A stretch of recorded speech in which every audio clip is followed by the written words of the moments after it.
I'm Mary. While I was working in my upstairs room, I suddenly heard a noise from the living room downstairs. Could it be a burglar?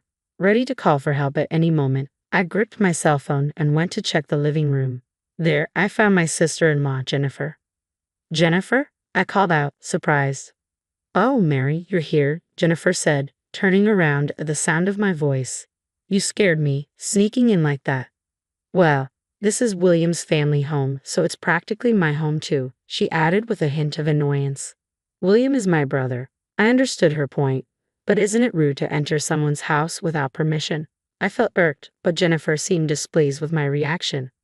Approaching me, she said, instead of that, you're home again today? Well, having someone like you as a sister-in-law is really the worst, she continued, her tone biting.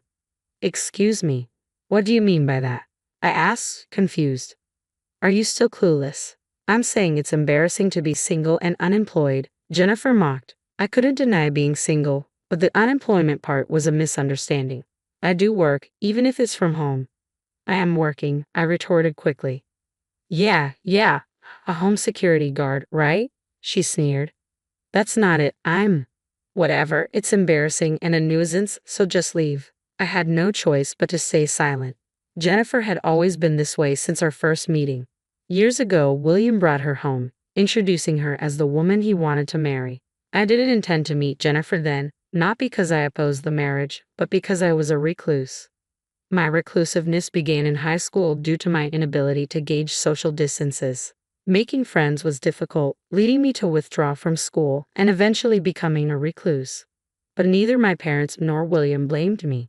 It's okay if you don't want to go to school, my dad, Robert, would say. Maybe you'll find what you want to do if you take your time. William encouraged me. My mom, Ashley, silently supported me. Thanks to them, I could deeply consider my future. I couldn't go outside, but maybe there was something I could do from my room. With that thought, I decided to see what I could do with a computer. In this era, as long as you have an internet connection, anything is possible. There are ways to work other than going to an office. I'll start with what I can do alone. After that, I began to explore various possibilities. With little knowledge or skill, there wasn't much I could do. I felt like I couldn't do anything. During such a low moment, William came to me with an idea. Mary, you play games, right? Games? A little, I guess. How about trying to be a game tester? William brought me a job opportunity as a game tester. The task was to check whether pre-release games worked properly. It didn't require any special skills, just motivation and perseverance. I'd like to try that, I answered immediately. And so, I began working as a tester. This job suited me perfectly. I could work diligently on my own, and reporting was as simple as sending emails. Even for someone like me who struggled with social interaction, this was manageable. As I worked, I realized something. If I knew more about programming, maybe I could even suggest fixes. That's how I started to get interested in programming. But programming requires a lot of learning. Usually, people study at vocational schools. However, it's not necessary to attend such schools. There are online courses, and you can also study independently. It's about having the will, isn't it? I used the internet to its fullest to start learning programming. I explored various sites, accumulating the necessary knowledge. Whenever I didn't understand something, I'd ask someone online and strangers would kindly respond. Knowing that someone was listening and helping made me happy. Gradually, I found friends who were also studying programming. We interacted online, and I started sharing personal things with them. Initially, our interaction was just through text, but it eventually led to voice calls and finally meeting in person. I was nervous, of course. Memories of my bitter high school days resurfaced. But I was no longer the high school student. I dressed up a bit and went to the meeting place where several men and women my age were present. I timidly approached them, but we hit it off quickly. It was no different from our online interactions. The only difference was whether they were behind a screen or in front of me. Feeling reassured, I got lost in conversation. Then someone suggested, let's start a business. I was anxious, but I thought I could work if it was with these people. I agreed immediately. That's how I started a company with friends I met online. Some had experience in sales, others had worked in regular companies. With such a diverse group, we faced no major issues in starting our business. Mary, just do what you can, they told me, and I felt a weight lift off my shoulders. I committed to giving my best in what I could do. Then a month later, I received my first paycheck. It was totally different from the earnings I had ever made before. Working as a tester, I received my first salary as a full-time employee. For someone who had given up in high school, this was a huge deal. Now, I felt like everyone else. Until then, I had lived in a world isolated from society, but this made me feel like part of the community. With my first salary, I thanked my parents and William, showing my gratitude for not giving up on me when I became a recluse. My parents were happy, and so was William. Their smiles motivated me to work even harder. The company grew rapidly, and my salary increased significantly. However, I didn't have much to spend it on. Most of my work was done from home, so I didn't need things like suits for commuting. The only place I'd occasionally go was the nearby grocery store. Since my work was almost like a hobby, I had virtually no use for money. Mom, what should I do? Should I just save it?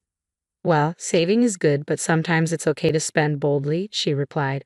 After much thought, I decided to buy something significant, a house. My workplace was my room, so it needed to be a place where I could relax and concentrate on work. In an apartment, you have to be mindful of neighbors, so a detached house seemed like a better option. I'll buy a house with land. It was quite a bold idea, even for me, but at that time, I didn't think too deeply about it. So, I bought a detached house with land.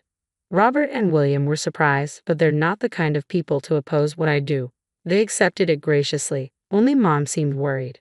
I shouldn't have said anything. Mom regretted her words. It's okay. I wanted to buy it really. If that's the case, then it's fine, she conceded. Her regret might not have completely vanished, but that changed instantly when we moved in. This kitchen is so user-friendly. Mom, Ashley, was overjoyed with the state-of-the-art kitchen. In that moment, I felt glad I had bought the house. Dad, Robert, also expressed his satisfaction. It's close to the company, and having a parking space is convenient. William spoke to me earnestly. I'm proud to see you all grown up, Mary. It's because you introduced me to the tester job, I replied. But without your efforts, this wouldn't have happened. You're amazing, Mary. Thank you. I owed so much to William. That's why when I heard about William's fiancée coming, I decided not to meet her. I thought it would be better to pretend I didn't exist so William wouldn't be judged because of me. But William thought differently. Mary is my proud sister. I want you to greet the woman who's going to be your sister-in-law, he insisted. Okay, I understand, I agreed, unable to refuse his words, so I decided to meet Jennifer. Nice to meet you, I'm Jennifer. My first impression of her was that she liked brands. Apparently, she worked at a bank and her clothes and accessories were all branded. Even her perfume was from a top brand. However, she spoke elegantly and seemed considerate. My parents quickly took a liking to her, and the family meeting went smoothly. Well, I have work to do, I said, trying to leave early. I thought it would be fine for the rest to enjoy a meal together. My parents, William, and Jennifer. That's what I thought. My parents and William didn't try to stop me, but Jennifer was different. As I was about to leave, she stopped me. Hey, why don't we exchange contact information? We're going to be sisters-in-law, after all. But, come on, let's get going, Jennifer said cheerfully. For some reason, her smile sent chills down my spine. I had a bad feeling about her, but I couldn't refuse in that atmosphere. Okay, I'll go get my cell phone, I said, just wanting to get it over with quickly. I could always brush her off if she contacted me. Thinking this, I went to get my cell phone. Jennifer then smirked unpleasantly. Since we're here, let's go together. Show me a room, will you? Okay. I took Jennifer to my room. Looking around, Jennifer said, So this is your room. You're a recluse here, aren't you? A recluse, yes. Just staying in your room, unemployed, isn't that right? I instinctively braced myself against such a spiteful person. Then laughing, Jennifer said, What, you're on guard against me? Did you hate being called unemployed that much? Of course, I'm not unemployed. Home-based work isn't a real job. You can't make a living that way. I can. Yeah, as long as someone supports you. Supporting me, thinking you're a full-fledged adult with just a small income. Don't make me laugh. How much I earn is none of your business. It matters to me. Having an unmarried, unemployed sister-in-law is embarrassing. I am single, but I'm not unemployed. Oh right, you do home-based work. Sorry, I'm forgetful, Jennifer said, completely looking down on me. It was clear she didn't consider remote work a real job and just wanted to tease me and be alone with me. That's all I understand, I said, glaring at her, visibly annoyed. Looking at me like that won't change the reality. If you're upset, find a real job. I am working. You're such an annoying child. If you weren't here, I could have lived in this house. Jennifer's spiteful words were unbearable. She could visit, but she couldn't force me out because this was my house. Yet unaware of this, Jennifer frequently came over and whispered to me to leave when my parents and William weren't around. It was intolerable. Can't she just stop? I grumbled to myself. Today, it finally happened. Jennifer silently entered the house and outright told me to leave. That was the last straw for me. I won't leave, and don't enter the house without permission. What? An unemployed person telling me off. I'm not calling you a nuisance, I'm saying what you're doing is unreasonable. Shut up. Be quiet for once. Jennifer headed upstairs. I hurried after her and found her in my room. What are you doing? This is my room, I yelled. But Jennifer ignored me. Looking around my room, she said, This is perfect. There's a computer and it's spacious. Better suited for me than you. Get out of my room. Shut up. Unemployed. You don't deserve it, so I'll take it. What? No way. Get out. Somehow, I managed to push Jennifer out of my room, then forcibly dragged her out of the house. I was surprised by my own strength. Realizing I was playing with fire, I quickly called William. Despite being at work, he answered. What's up, Mary? Did something happen? William, actually. I explained how Jennifer had entered the house on her own and demeaned me all this time. William was furious. What? To my dear sister? I can't forgive this. Okay, I'll talk to her. Thanks, William, I said, feeling relieved. After thanking him, I hung up. However, I knew I couldn't always rely on William. Pondering my next move, I decided to call my colleague James. James, a bit older than me and a college graduate, had joined our startup with extensive experience from working at a general company. I often consulted him when in trouble. James, it's not about work. I have a personal issue. What's wrong? I discussed Jennifer's actions with James. He was as angry as if it were his own issue. That's wrong of Jennifer. You're not at fault, Mary. Right? Yeah. But I haven't figured out any countermeasures. Then I'll tell you a good strategy.